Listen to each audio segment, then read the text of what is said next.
Next video is Content Nuke Pirate Software. I saw the title of this and I immediately checked in, watch later. I know who Pirate Software is. I know all the different stuff that has been happening in the last few months. I don't know where you guys stand. I don't hate him, and I found it interesting, but no more than that. Until Warcraft Hardcore and the drama. There are three things that people love on YouTube or in life. They love to prop up a new hero.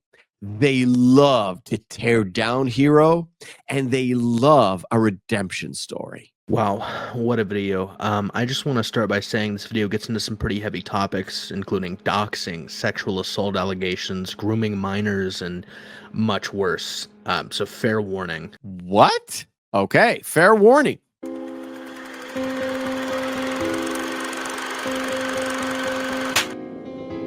Robber Baron?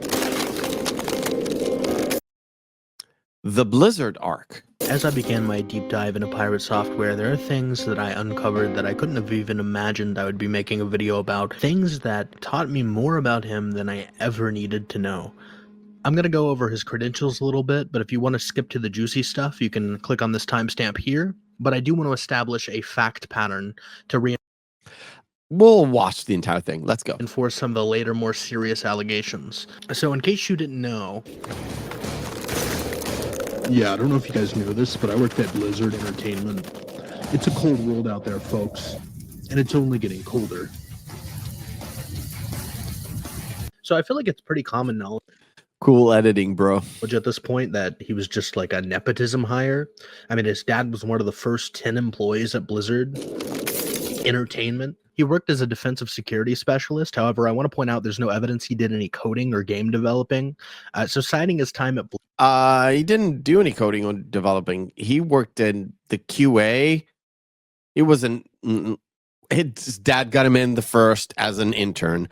Then he left. Then when he came back, he did QA. And then he left again to do a government work. He said that many times on his streams. He might have said it twice on one stream, but it's a 12-hour stream. Blizzard, when he's talking about everything from coding to fucking game developing to marketing, is misleading, if not an outright manipulative lie. And I say manipulative lie because this is a part of a larger pathology. He's not some soy gamer nerd with a cringe, nerdy voice. He's a cool hacker guy, you know? It's this projection of being a cool professional with 7 years at Blizzard, a hacker with a deep voice who is not just some soy kid who likes to stream on Twitch. And it's fine. You could be a soy kid who likes to stream on Twitch, but like projecting this image that you're some like cool pseudo expert on everything and that you know about social engineering and that you're a hacker or whatever is just stupid. But there's very much intentionality about That's not fair.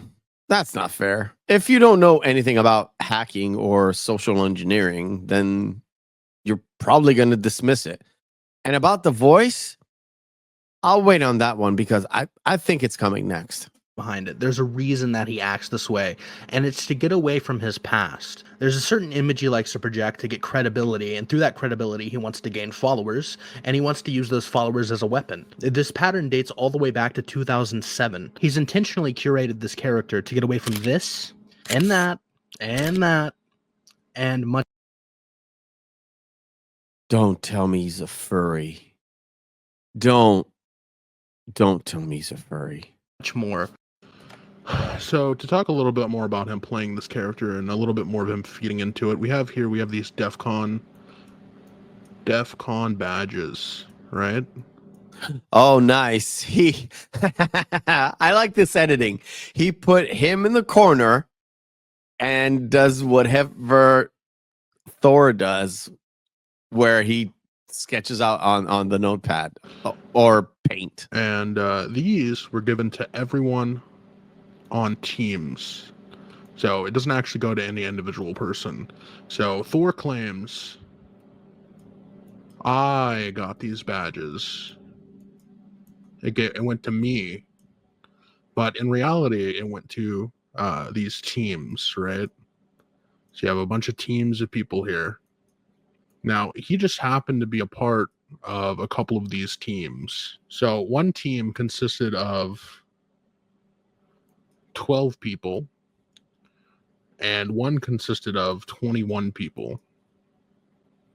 So that does not equal. Let's put a little line in there. No.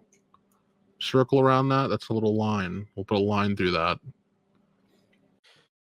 If you ever seen the movie Hackers, hackers don't do a big job with one person. It's a multiple gig job. That's the movie. In real life, you need even more. I don't do hacking. I just know a guy. Let's just say I know a guy. I'm not an expert in hacking, but I do know this. It takes more than one person to do a job. He, over here, did not win a He did win as a team. Whatever. DEFCON badge. So I alluded that he was running away from something with all this, and what was he running away from? I don't want to be in a position where I need to defend Thor, because I'm not a fan. But let's just say this: you watch a couple of stream with Thor, Pirate Software, you probably heard all of his stories. Another reason why I don't watch it anymore.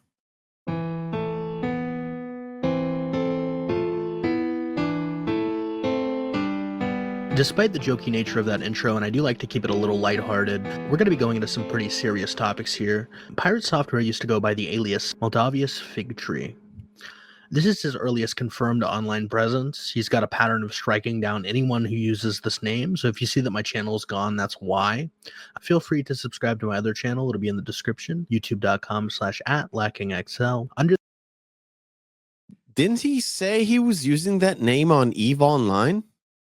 This alias Pirate Software was very active in the Second Life/furry community. Second Life is basically a social game where people can own plots of land, make avatars, and code stuff, do a little ERP. It's basically Roblox and VR chat with more of an emphasis on middle-aged women who spend too much time online. You know what, you little cocksucker? You want to threaten me again? Huh? I'm right here, you little shit. Threaten me now, fucker. Now, despite There's a reason why Second Life is not highly regarded as a great game. being called Second Life, people treat it as their first life. You can literally hear people shutting their kids up. Yeah, it had that reputation because it had that reputation for a reason. Up in the background while they're crying just so they could be with their fake kids and their fake family. And he was known for many things in this community, most prominent of which was harassing users and turning them against each other to take their communities over, as well as scamming a 16-year-old girl out of money and then reporting her for being underage, despite knowing that at the time that she was making sexually charged avatars for him. Part of the claim is he fired her because she wasn't working, which would lead me to believe that the underage thing wasn't that much of a problem for him, but we'll go over those logs later. He also has a shop where you can see his over 100 fursuits for sale in game, as well as a replica of his ferret persona. Now, there's a lot of things. Oh no! Oh, dude, I don't know about the underage thing. It's internet speculation to me. That's until it's proven. It's proven. However, knowing Thor's stories about him pitting people against people on EVE, it is plausible that if he played Second Life, knowing that game was complete. The problem with Second Life and EVE Online is that it's a full-on sandbox. So you create your own content, right? Especially in Second Life, where there is literally no structure. It's just whatever you build for yourself while playing the game. If you're not, let's just say this. If you've seen the movie Ready Player One, that is way closer to Second Life. And the kiddie version of Second Life is probably Roblox, where you can just jump into various different games and you have an avatar, but it's not the same avatar all at once. It's kind of hard to explain. But the stuff that he did on EVE Online that he's proud of and he did with his company or guild or whatever you want to call it, he has done some weird, fucked up shit to fuck over other people in a game. So he might do the same on Second Life. I don't know. I didn't need to know about his romantic and sexual life, and I'm not here to shame him over that, and we'll leave it at that. But despite trying to scrub his entire persona off the internet, including taking down his WikiFur page, traces still linger. In an attempt to run away from his tarnished reputation and past, he's abused report and DMCA functions like EDP abuses cupcakes. Now, coming from a guy named Pirate Software, it's a bit ironic. Now, if you don't know who EDP is, he's a PDF file. Confirmed. the first incident dates all the way back to 2007 to the Woodbury University region, which was removed by admins of Second Life after Pirate Software completely trashed the realm. So I think trolling, griefing, all that's fun, it's cool. Griefing's a little iffy, trolling's great. But the problem is when you are basically destroying a piece of history, a historical landmark that is being engraved in virtual form, it's like graffitiing Wikipedia articles. Now, I'm not going to read the whole thing, but I do think some things are pertinent. So I'm not going to read all of this because I don't think all of it is pertinent.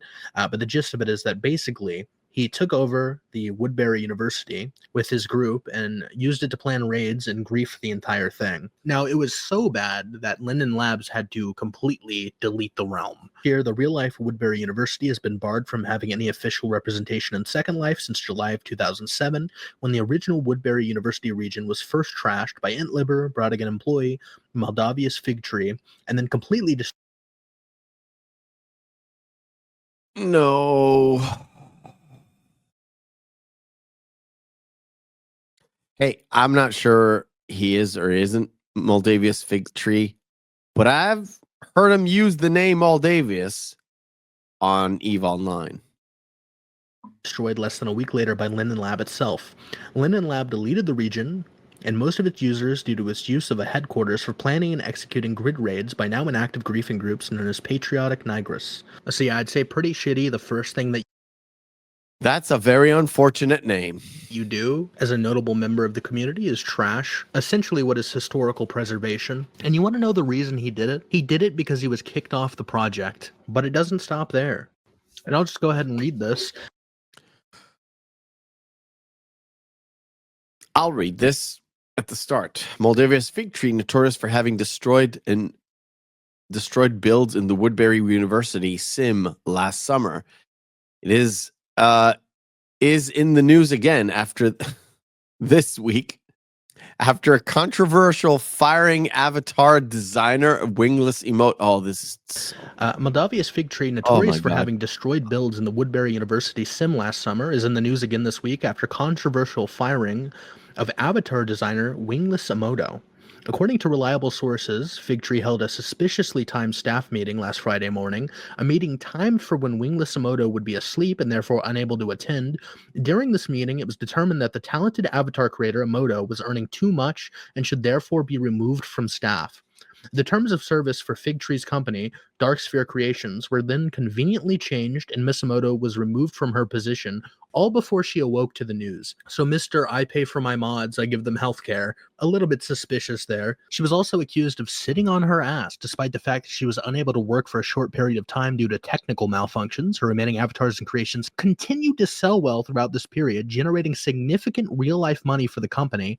Now that Wingless is gone, Maldavius Fig Tree is continuing to sell her avatars and refuses to return her creations and has ceased paying her commission that they had agreed upon. You can actually see a bunch of fanboys defending him because he is used to running this kind of cult, okay? This goes all the way back to 2007. He knows how to lie and manipulate and create a fiercely loyal fan base and use it in his favor, whether that's to attack people or defend him. But unlucky for him, we have the logs. Now, keep in mind this girl is underage, and this whole conversation is about her not producing enough sexually explicit avatars. She says, I made a druid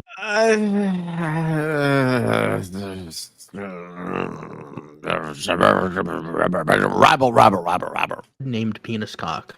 Moldavius says, cool, I ran the company while you sat on your ass. Wingless says, keep up the good work then, I intend to continue sitting on my ass. knowing a lot about MMO stuff and how guilds operate, this is totally online drama MMO bullshit. Second Life, though.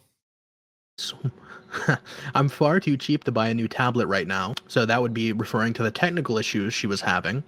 Moldavia says, "You're an ass, you really are, you don't give a shit about this anymore, do you? You realize everyone else in the company is telling me just to drop your ass right now, even Greiler." Okay. Look, I don't know if Thora is Moldavius or not. I think he used that name on Eve, like I said. My issue is this whole log is literally some guy who spends way too much time online rather than in real life. Or in real life, he is pretty much quiet, whatever job he does, whether it's Blizzard or somewhere else. And he runs the world while doing his office job or whatever job that he does that allows him to have a computer. And all this online bullshit is like, you haven't been online enough time, blood, to do this and this and that, or whatever. Technical issues or not technical issues. This is such a bullshit thing. And I've known these people when I was playing in World of Warcraft. Thank heavens, most of the time, I stayed away.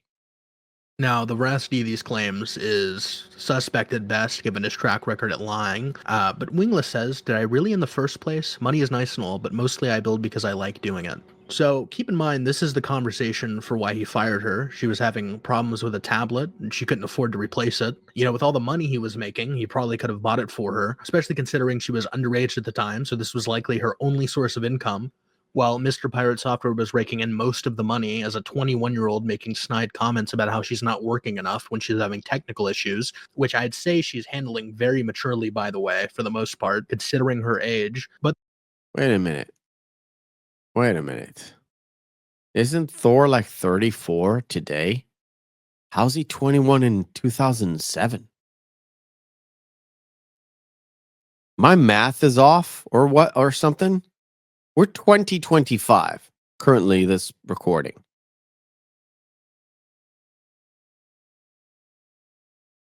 Is he older than what I know? Probably. But the other thing to note is this conversation is insane, considering the fact that she worked solely on commission. It wasn't like he was draining away money, paying her a salary or paying her by the hour or anything like that. She was literally only getting paid for the things she already made and got sold, which Pirate Software takes a cut of. But the even more funny thing is that these are the logs he leaked. Now let's get into the other logs that were leaked that he had no say in. Keep in mind, up to this point, he did not reveal she was underage. This is a conversation he had in a group chat. I don't know why he didn't expect this to be leaked. A Moldavius Fig Tree, aka Pirate Software, says, "I fired her. She didn't work for 2 months, missed meetings because she was playing WoW and are too lazy to come. I then freaked out when I said I would be paying her on Fridays instead of point of sale due to tax complications, since I have to report all this income for taxes." That reasoning doesn't make any sense, but I'm going to give him the benefit of the doubt here against my better judgment. Alex says she got in one little fight and her mom got scared and said, "You're moving in with your auntie and uncle in Bel Air." Moldavius posts Slap on the Fresh Prince of Bel Air.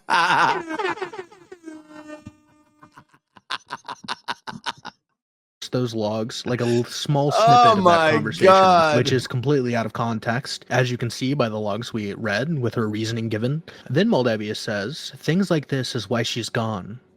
Another user chimes in, "Dang, business is gangsta at Darksphere." Moldavius says, "Read what I just put up, Risfin." See, this is the problem. The one guy who's the head of the guild, company, whatever, right?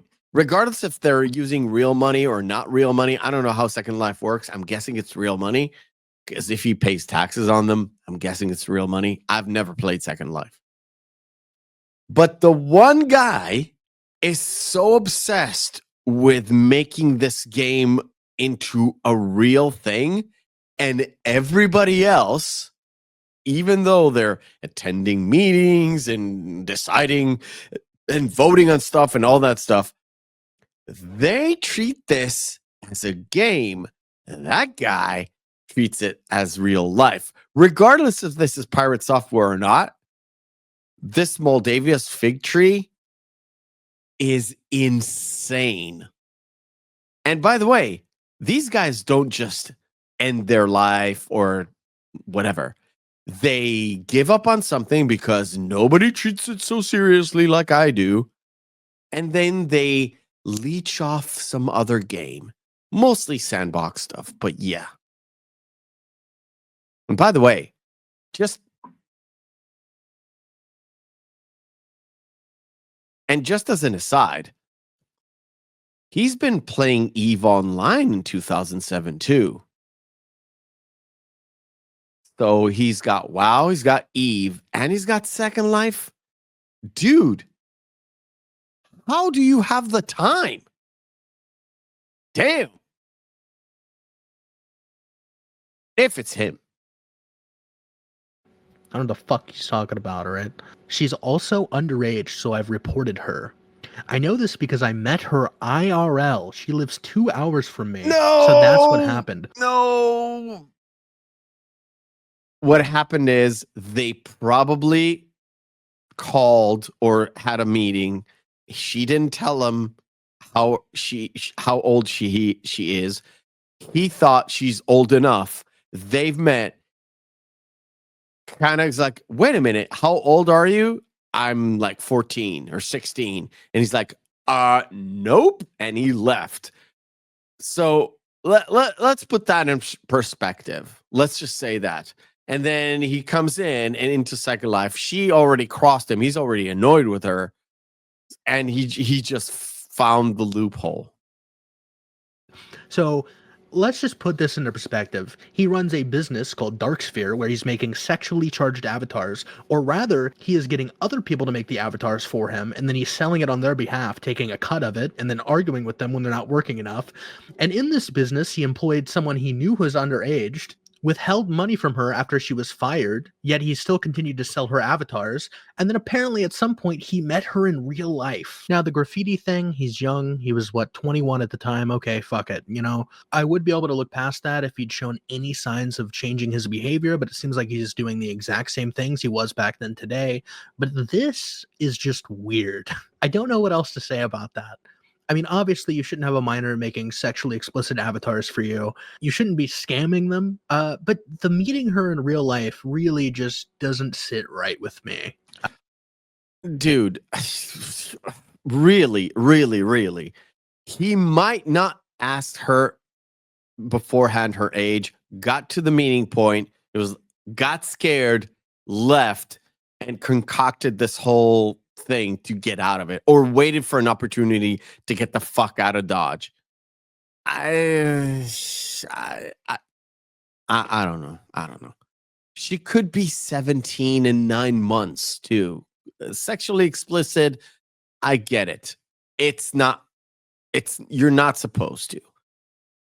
But if she didn't say the age until they actually met, then looking at this in hindsight, yeah, it looks bad. But at the time, if she didn't say her age and he just got to the meeting and then he's like, oh, look, I'm 14. It's like, nope. And head curtail back. Yeah. And which if you're 21 and you get to the position where, oh shit, you're underage, I'm getting the fuck out of here. That's a smart move, by the way. I can't say anything happened, but man, why? Why the fuck? Why would you do that? Now, this blew up a little bit on 4chan a couple of years later, so we made a response to this, but it didn't really address anything substantive, like the fact that she was making sexual avatars. But what he did do is completely lie about the fact that he fired her in this excerpt here, which is... Whoa! Is completely lie about the fact that he fired her in this... Oh, hi, I'm back from vacation. This is Thor. I hope this isn't doctored. Hi, I'm back from vacation. The house is apparently slightly on fire. Okay. I'm guessing he means the guild is on fire. Apparently, some people believe that I ripped off an underage artist 16 years ago. Okay, this is new? Oh, yeah. Look, 12. Is it 12/8? So December 8, 2024. When is this video from? Never mind. The artist went by Wingless Emoto. So he kind of admits is him, Moldavia's Fig Tree. I knew he said he used that name in EVE Online. Pretty sure. And now is known as a main face on Twitter. They were 17. I was 19 when it all went down. And no, we never did anything sexual together. I'm pretty sure. We made avatars in Second Life, and our work was really popular. Okay, fine. They did all the models, and I did all the programming on LSL. I don't know what that is. Probably a program. We had a falling out over paid splits, and Wingless open sourced her work. They were never fired. They quit on their own and did this on the way out. Well, yeah, that's where the log comes in. Logs. Tabloids at the time did what tabloids at the what tabloids? What, in the National Enquirer? They made extreme and idiotic statements. Well, it's all down to he said, she said crap, doesn't it? Those tabloids still exist, and people are digging them up now. Tabloids? What the fuck, Thor? So wait a minute. You were 19. I need to get my calculator out. You were 19 in 2007.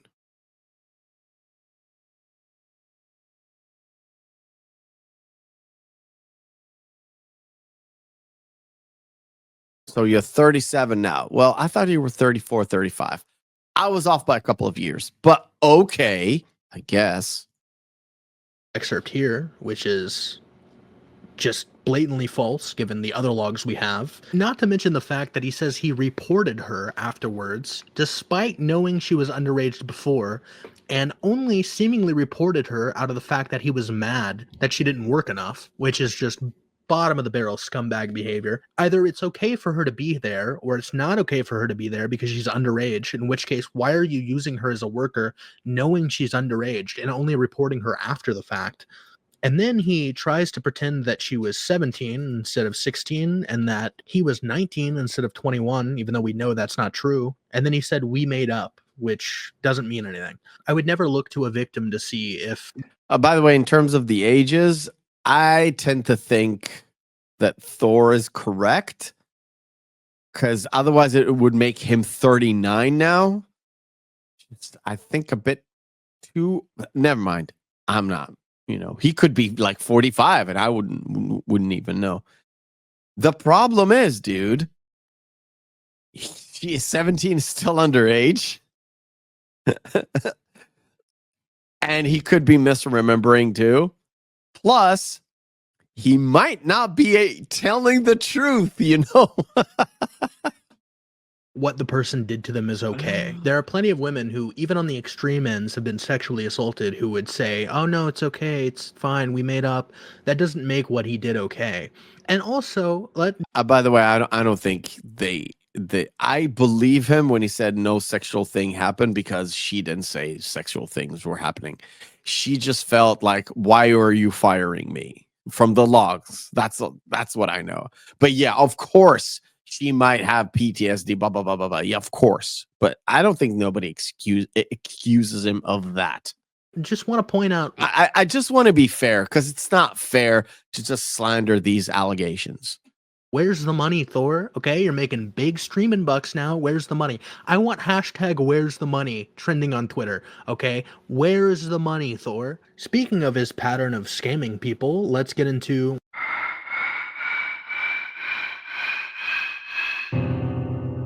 Heartbound? Okay. So So if you don't know, Pirate Software, Mr. Moldavia's Fig Tree, is developing a game called Heartbound, and developing is putting it quite generously. The game was put up on Steam Greenlight somewhere around November 2016, and it had a release date set for 2017. And 2018.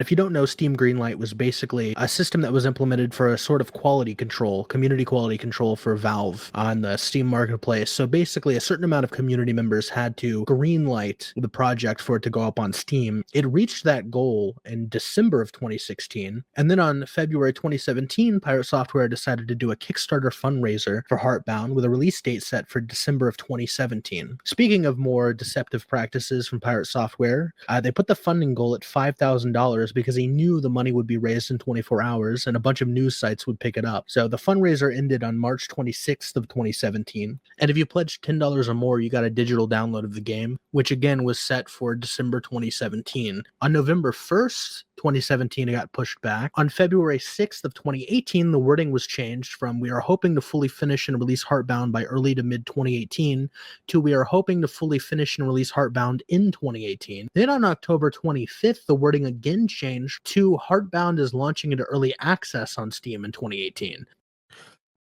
Okay. I don't want to give excuses for Pirate Software for Thor. At least they put out a statement that it's changing. Sometimes these games from these indie developers or even small studios get pushed and pushed and pushed and pushed, and nobody says shit. And then Kickstarter comes in and either yanks their funding or also says nothing, because Kickstarter is a fucking shit site. And it did eventually release, quote unquote, into early access. And that was on December 25th, 2018. So a full year after they were promised the release of the game, they got a partial release of the game into early access. And then in 2019, they just completely removed the question of when the game will be released from the FAQ. So not very transparent, kind of like, I don't want to say scamming, but people were promised. It's not scamming. It's basically,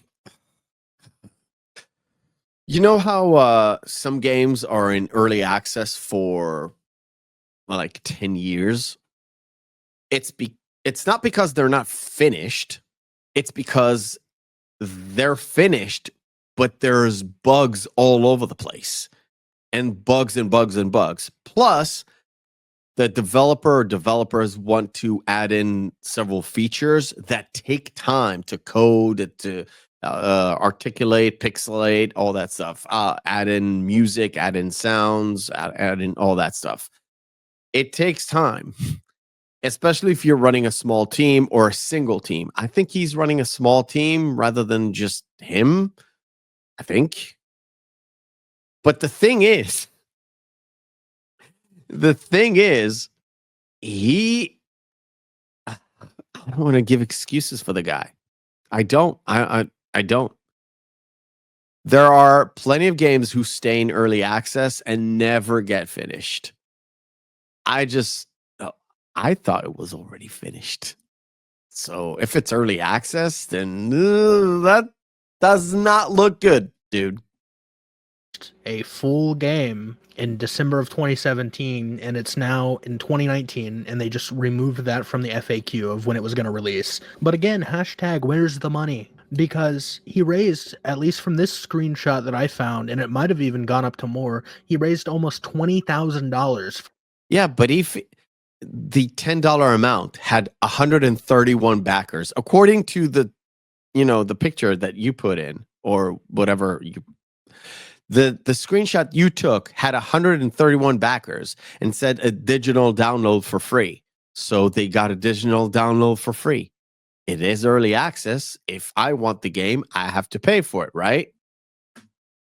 For this shitty game, this RPG maker ass game, where'd the money go, bro? You're supposed to be this expert hacker, expert social engineer. Blizzard, 7 years of Blizzard coder, 7 years of Blizzard coding experience. Where's the game? Where's the money? Then on September 21st of 2021, Thor said he lost 9 months of Okay.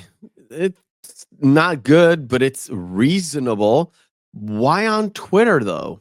Development time due to COVID. I don't know what bro does it from behind his computer screen. I don't know if he had to stay 6 feet of distance away from his computer because he got COVID AIDS on it. I don't know That's funny, what that though. is supposed to mean. And then on September 29th, 2021, he said he contracted COVID in early 2020 and lost nearly a year of development time and recovery. I don't know if bro has a fucking autoimmune deficiency syndrome, but he lost a year of development because he contracted COVID. Man, at that time, that really was the classic excuse when you literally had an excuse for nothing. Like, it was COVID. COVID done did it. Then all the way in October of 2023, this is October 21st of 2023. Remember, back in 2016, they backed this game for a December 2017 full release date. And then we're all the way up in October 21st, 2023. And then he says he's planning to release Chapter 3 of Heartbound on December 24th, 2023. Unbelievable. Then December came and he said it was still being actively developed. So, I mean, it's very clear that he intended to milk this for as long as possible. Wait a minute. I thought the full game was out. Well, now I'm upset. He had no intentions of getting the game out on this release date. Not and really. people have compared his coding, okay, Mr. Insane Hacker Blizzard 7 years coder, to Yandere Dev's coding, and Yandere Dev's coding actually looks better, which is unfathomable. And he uses this experience of developing this game as some sort of point of authority when he's talking about game development in the game industry. It's just clearly deceptive. It's all a persona. None of it is real. It is all smoke and mirrors with him. And I've covered in my other videos the kinds of things he does with that image that he's built up. And just as another point of evidence for the fact that that COVID claim was absolute bullshit, in 2023, he got another round of COVID, but this time his recovery was only 20 days. So yeah, it's kind of a short one. I'm sorry I didn't get more stuff done, but that was a hell of a thing. That's the second time I've gotten COVID. The first time took 9 months to recover. This one took probably about, I think it was in total about 20 days. So thankfully I'm back on it and I'm back to working on stuff. So I'm sorry that there's no update, but I will see you guys all later. So the idea that he lost a year of development due to COVID and then the next time it was only 20 days is hilarious. But I mean, I don't think I can say any more on this. I mean, it's so blatantly obvious that one, his entire persona, his entire identity, his entire experience, work background, history is all a facade. This facade is carefully built up to distance himself from his past and some of the horrible things he's done, some of the relationships he's torched, the communities he's been ousted from, and he will build up a fiercely loyal fan base and use them to defend and attack people. And he has no problem silencing criticism by abusing DMCA and report functionality. Unless something... Well, that he actually did. He's going to pay for it. He's already paying for it in terms of subs, I think. I haven't even checked, but probably did. Absolutely major comes to light, this will be my last video on him. But I'm open to ideas of what else you guys think I should cover. With all that being said, peace out, boys.